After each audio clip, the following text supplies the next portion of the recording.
कोई स्थिति हो, कोई समाज लोगों को प्रेरणा दे, शिक्षा दे, संस्कार की बुद्धि दे, फिर भी वो भावना नहीं और तीन तरह के जमाने एक प्रवचन सुनती उनके मन में निराश की भावना है और जमाने में राजा जैसे ही अपने पुत्री को राज सौंपता और निश्चित होता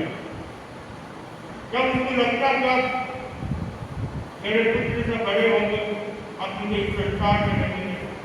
उन्हें इस संसार को क्या तो वो सब अपने पुत्र को अपना राजपाट सौंपते और निश्चित होते ये राजा इसका नाम है और उसकी पत्नी महारानी माना सब दोनों धार्मिक एक ही राजसभा रहती थी और राजसभा में एक कवि आता अपनी कविता सुना और उसका काम भी यही था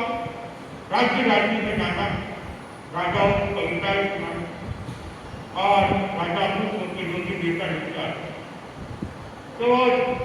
राजा देव जी आगे पहुंच जाता और वहां कविता सुना राजा कविता सुनने के बाद राजा एक प्रश्न करता है देखो तुम हर राज्य में जाते हो और हर राज्य में तुमने देखा हुआ है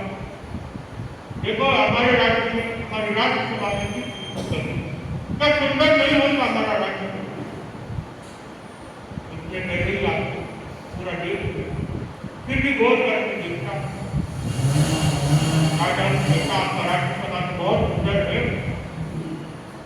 लेकिन इसके पास में एक चित्रशाला होनी चाहिए राजा खुश हो जाता और आदेश देता है कि बाद में एक चित्रशाला और कर्मचारी बनाया जाता है चित्रशाला में जैसे ही पूजा चालू करके अंदर से हीरे से जला हुआ मुकुट निकलता है तो कर्मचारी जाके राजा को कहते हैं राजा राजा ने इधर जमीन से मुकुट प्राप्त तो मुकुट राजा आप अपने सिर पे धारण कर और उस मुकुट की खासियत थी उस जो भी इसको धारण करता इसको दो दिखाई देती लोगों को दो दिखाई देता और उस दिन के राजा का नाम दो मुकुट क्योंकि वो सबको दो दिक्कत कराए अब राजा हुकुम देता कि चित्रशाला जल्दी से बनाने तैयार अब चित्रशाला बन जाती है और वहाँ अनेक तरह चीजें रखी जाती इसके अंदर एक इंद्रज्योति रखा जाता जो भी आता चित्रशाला देखने उसे घूमता और जैसे वो इनको देखता लोग तारीफ करते देखो कितना सुंदर है ये ध्वज और सबको उस ध्वज की तारीफ सुन के राजा को बहुत खुशी हुई जैसे कोई तारीफ करते तो खुशी से समाता नहीं तो राजा भी बहुत खुश होता जिनके बारे में लोग उनकी तारीफ करते और आस पास के राजा राजकुमारों को भी बुलाया गया वो भी उनको देखते इंद्रदेव और वो भी खूब प्रशंसा राजा पूरा देखता और कुछ दिन बाद कितने साल सब चीजें हटाई जाती तो वो ध्वज भी हटाई जब घर के अंदर लगेगी मिट्टी फेंक दी जाती है और फेंकने के बाद धीरे धीरे उससे मिट्टी जमने लग जाती है। राजा की नजर रखने करके मिट्टी ऐसा एक वही निकलती जिसमें ही जम रहा। देखो आज कितनी मिट्टी जम रही, आज भी कोई देखने वाला नहीं, कोई पूछने वाला नहीं, तो कोई बुराई से निकल सकता है। राजा अपने आप को देखो इस शरीर की मिट्टी का, इस शरीर से जब तक पकड़े आबू के कपड़े है सुंदर सुंदर शरीर का मूल्य नहीं तो इस शरीर को भी कोई नहीं पूछेगा, इसकी भी कोई वैल्यू नहीं है। इस शरीर ये आभूषण ये सुंदर कपड़े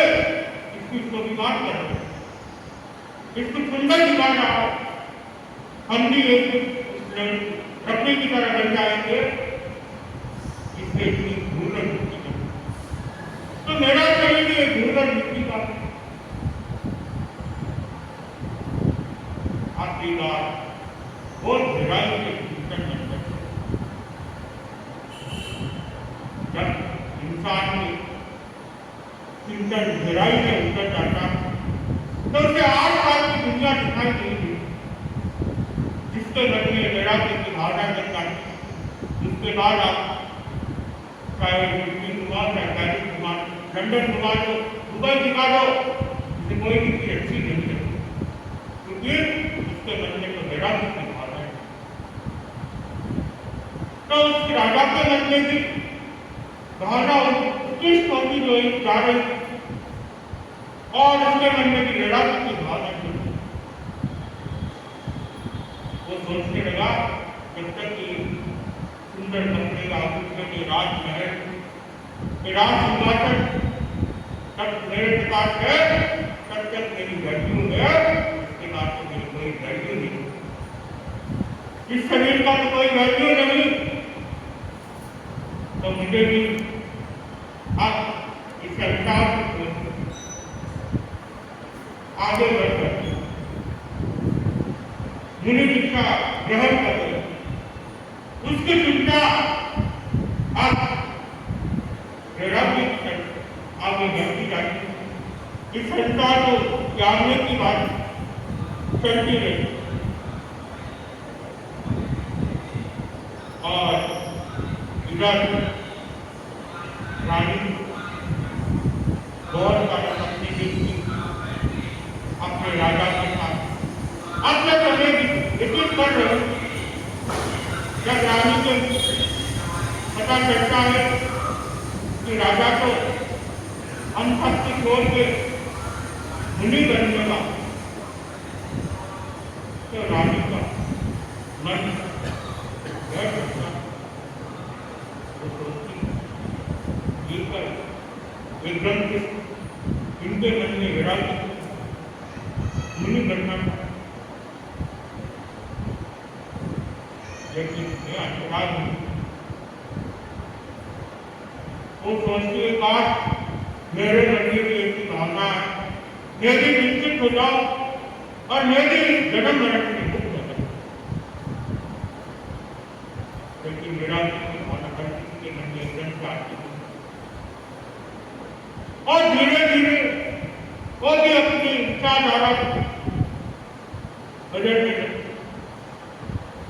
सोचती है सरकार ने क्या कहा, जब राजा ही नहीं है तो मेरा क्या मूल्य है, मेरा भी तो मूल्य की घटना लगा एक सेठ और वो खूब गरीबों की दान देते और कोई कमी नहीं थी, जैसे कि तो लगभग साल भर में 8-10 महीने के बाद देते ही देते और साथ में उनकी धर्मदत्त के साथ में जाती हमेशा। तो सब लोग गांव के सेठा की हाथ जोड़ जोड़ के उसका स्वागत करते और एक दिन पेड़ की मृत्यु हो जाती और दान देना परंपरा उनके तो उनके पुत्र आगे चालू रखते हैं कि मेरे पिता का सपना था उस सपने को पूरा करना और भगवान की दया से हमारे पास सब कुछ है, किस चीज की भी कमी नहीं है, हमें इस परंपरा को आगे रखना है तो हमें दान देना। तो दान की परंपरा चल रही। एक दिन माँ को कहा, माँ आप ही चले गाँव में दान आप ही देना आपके हाथ। तो माँ तो पहले मना कर दिया, कहने मेरा मन नहीं लगता, पिता की है तो अच्छा लगता था, पिता की नहीं है मुझे कोई काम अच्छा नहीं लगता। बेटे कहूँ तो बहुत आग्रह था, नहीं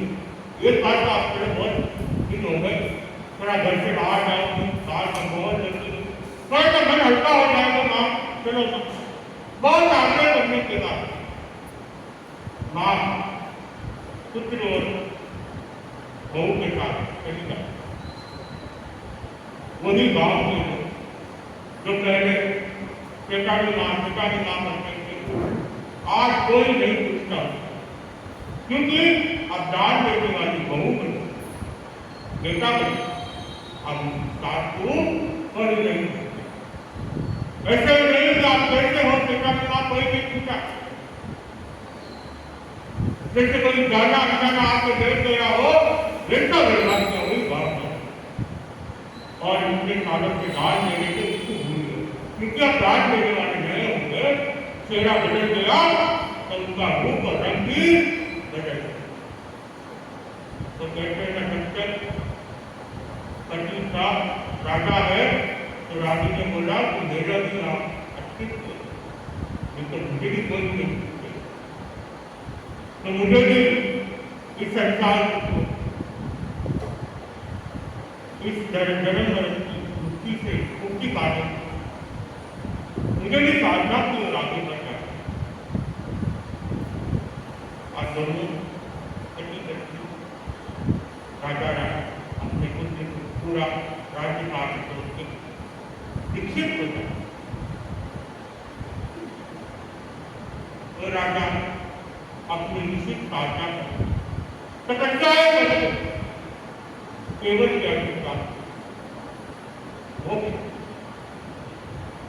तो वो जीवन एक ऐसा था कि समय आते विरासत की भावना नहीं और आज तक साधु साथियों इतनी प्रेरणा में देखते हैं, इतनी प्रेरणा में देखते हैं, आखिर में संसार दिखाते हैं और कुछ देख नहीं रहे हैं, फिर भी उस बड़ी जिंदगी में सुख ढूंढने की कोशिश। हालांकि हम सब जानते हैं सुख तो बिल्कुल नहीं, दुखी बना लेकिन फिर भी उस दुख में भी सुख ढूंढने की कोशिश। फिर बाद में पछताते भी बहुत है, बहुत सी बहनें जिनकी लड़की मरा पछताती भी मेरी बच्चा नहीं होता संतों ने खूब कहा कि हम तो माने नहीं कर सकता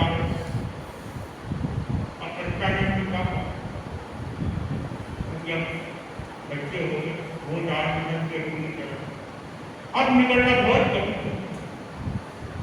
उस तरह थोड़ी सी हिम्मत करके थोड़ा सा अपने आप को समझा करके इस संसार को छुटकारा मिलता है, इस दुखों से छुटकारा मिलता है। फिर भी जो मानते हमें चिंतन मंथन करना और साहिबा बन एक अच्छी जीवन जी सकते, जितना इसमें संतुष्ट हो जाए तो अपना जीवन सफल कर सकता। जब दादा की आस करते दादा उम्मीदें रखते हैं तो टूटने में समय नहीं लगता। एक वक्त था कि बहू आएगी, मैं साथ बनूंगी तो मैं ऐसे रहूंगी और आज का वक्त है कहते बहू की शादी आ जाए ऐसे भी समाज में गई बड़े समाज में चलेगी। आज का वक्त कैसा हो तो हमें इस मोह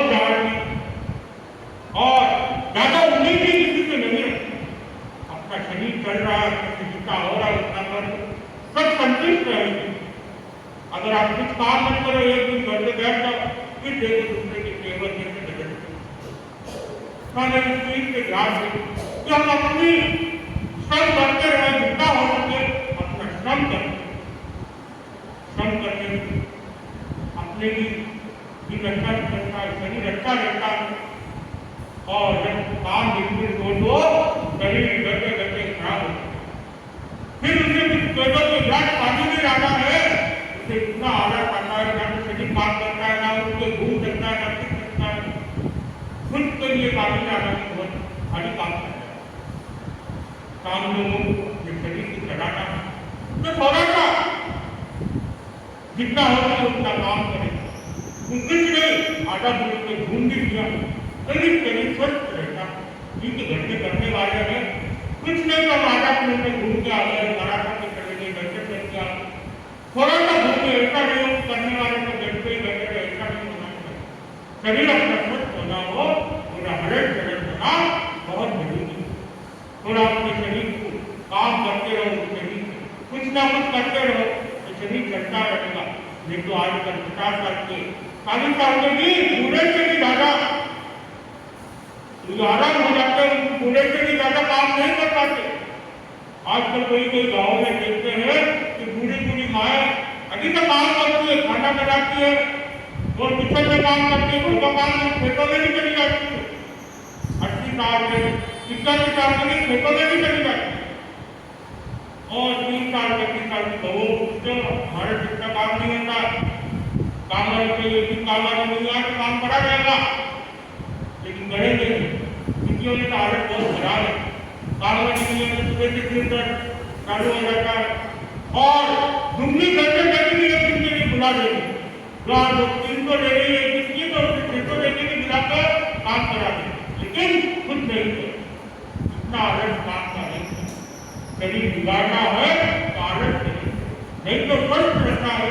जितना हो सके अपना